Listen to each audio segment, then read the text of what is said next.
I'm not going to go talk about, which candidate was better.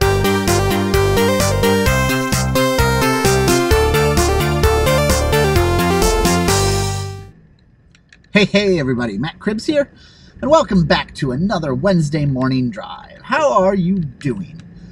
I've had better Wednesdays, I'll tell you that. It was election day here in the USA where I live yesterday, and it was a close race and went really late, and I was up pretty late. So I'm a little bit tired this morning, but we'll get through. And I avoid politics as a general rule on my channel. I mean, I don't have nearly the time to craft or to word my arguments in a way that is, fully, deserving of putting onto the internet, because as soon as you put something in public, it's going to be torn apart, which is good. That's good. But if I'm going to do that, then I should take, really clearly word it, and I just don't have time to do that. So yeah, I avoid them, and also, you get a lot of people that just fight each other all the time. But so there's very little to talk about in my head right now other than politics, because that's pretty much what the past several days and hours have been about. And we are sitting at a light for an ambulance to go in. I don't know what happened. That's there's a car, there's an ambulance going, there's police cars everywhere. Something happened in the road I usually turn on too, so that's a problem.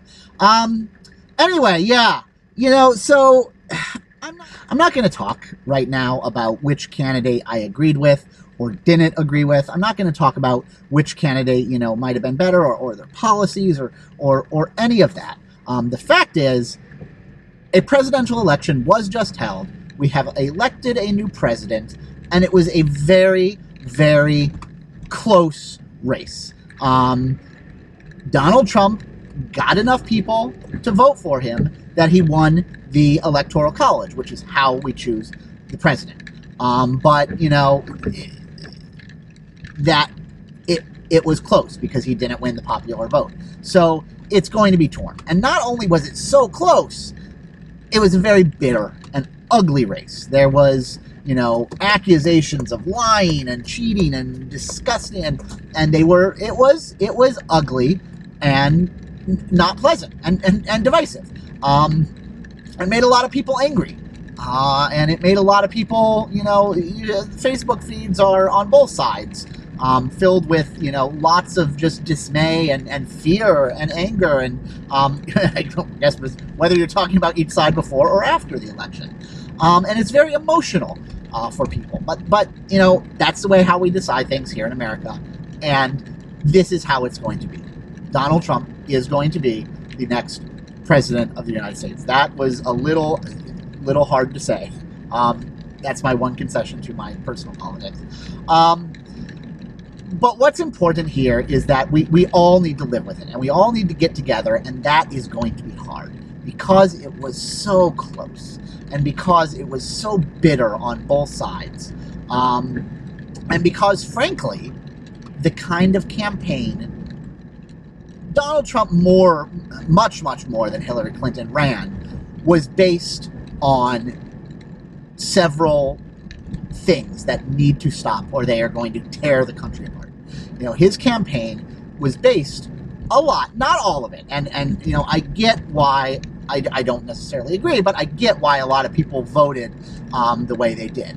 But regardless of all that, his positions on the economy, whatever, the fact is he ran his campaign on sexism and racism and hatred. Those were themes of his entire campaign, from building the wall to the behavior of his supporters at the rallies, whether he encouraged it or not. He certainly didn't discourage it. To his comments, you know, behind the scenes about, you know, women and that. So it was a part and it was a tone of his campaign. And that, now that he has won, needs to change immediately. Needs to not only completely go away, but he needs to take active steps to heal the damage that his campaign has caused in this country. We are more divided than ever, and a lot of his campaign tactics only stoke that fire. But that's over now. He needs to take active steps to bring in those groups of people that he basically threw to the curb. And he needs to take active steps amongst his supporters to stop the behavior that has already been going on during the campaign that, you know, is based on hate and intolerance. We need to stop that. Or, you know, it doesn't matter what his campaign slogan is, make America great again. There won't be an America to be great or otherwise if we tear each other apart because of the results of this election. And that, I think, is what is the most important thing.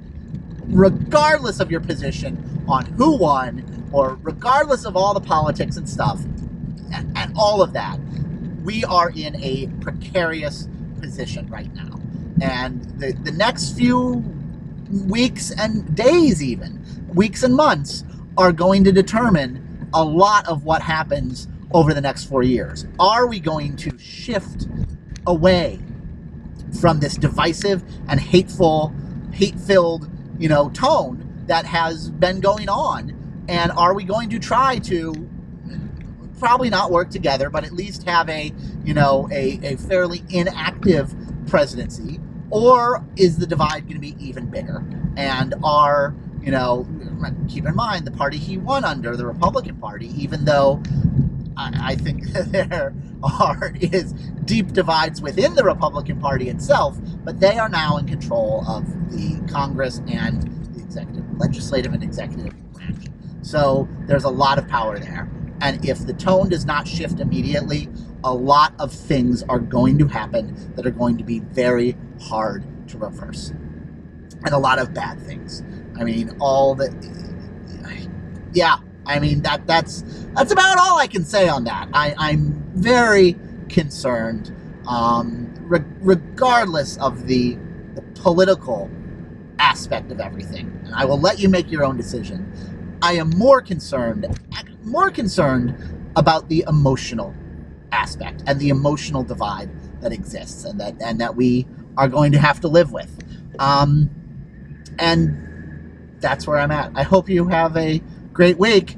We'll talk next week. I'll have other things. There'll be other things going on in the world, and I'm not going to turn this into a political channel. Absolutely, that's not the kind of channel I want to run. So, but today it's just all that's on my mind. So it's all I can talk about. See you next week. Don't forget to subscribe, leave a like. I will, keep playing.